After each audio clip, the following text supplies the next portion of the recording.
ഛത്തീസ്ഗഡിൽ കന്യാസ്ത്രീകളെ അറസ്റ്റ് ചെയ്ത നടപടിയുമായി ബന്ധപ്പെട്ട് വർഗീയ ഫാസിസത്തിനെതിരെ എന്ന മുദ്രാവാക്യം ഉയർത്തി LDFന്റെ നേതൃത്വത്തിൽ അടിമാലിയിൽ പ്രതിഷേധ സദസ്സ് സംഘടിപ്പിച്ചു.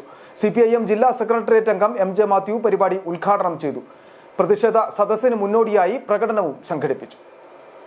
ഛത്തീസ്ഗഡിൽ കന്യാസ്ത്രീകളെ അറസ്റ്റ് ചെയ്ത നടപടിയുമായി ബന്ധപ്പെട്ട് സംസ്ഥാനത്താകെ നടക്കുന്ന പ്രതിഷേധ പരിപാടിയുടെ ഭാഗമായിട്ടായിരുന്നു വർഗീയ ഫാസിസത്തിനെതിരായ എന്ന മുദ്രാവാക്യം ഉയർത്തിയ അടിമാലിയിലും LDFന്റെ നേതൃത്വത്തിൽ പ്രതിഷേധ സദസ്സ് സംഘടിപ്പിച്ചത്.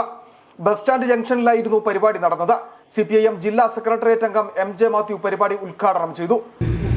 ഇന്ത്യയിലെ മതേതരത്വ സങ്കല്പങ്ങളെയും ജനാധിപത്യത്തെയും എല്ലാം തകർത്ത് തരിപ്പണമാക്കിക്കൊണ്ട് ഒരു ഏകാധിപത്യ പ്രവണതയിലേക്ക് ഇന്ത്യ രാജ്യത്തെ നയിക്കുന്ന നിലപാട് സ്വീകരിക്കുന്ന ഭരണാധികാരി വർഗത്തിനെതിരായിട്ടുള്ള പോരാട്ടത്തിൻ്റെ ഒരു ഭാഗവും കൂടിയാണ് ഈ യോഗങ്ങളും പ്രതിഷേധങ്ങളും എന്ന് കാണുന്നു. പ്രതിഷേധ സദസ്സിൽ KM ഷാജി അധ്യക്ഷനായി. TK Shaji, Chandy P Alexander, Jayamadhu, TP Varghese, Roy T Elias തുടങ്ങിയവർ സംസാരിച്ചു. പ്രതിഷേധ സദസ്സിലും പ്രകടനത്തിലും നിരവധി LDF പ്രവർത്തകർ പങ്കെടുത്തു. City vision, Adimali.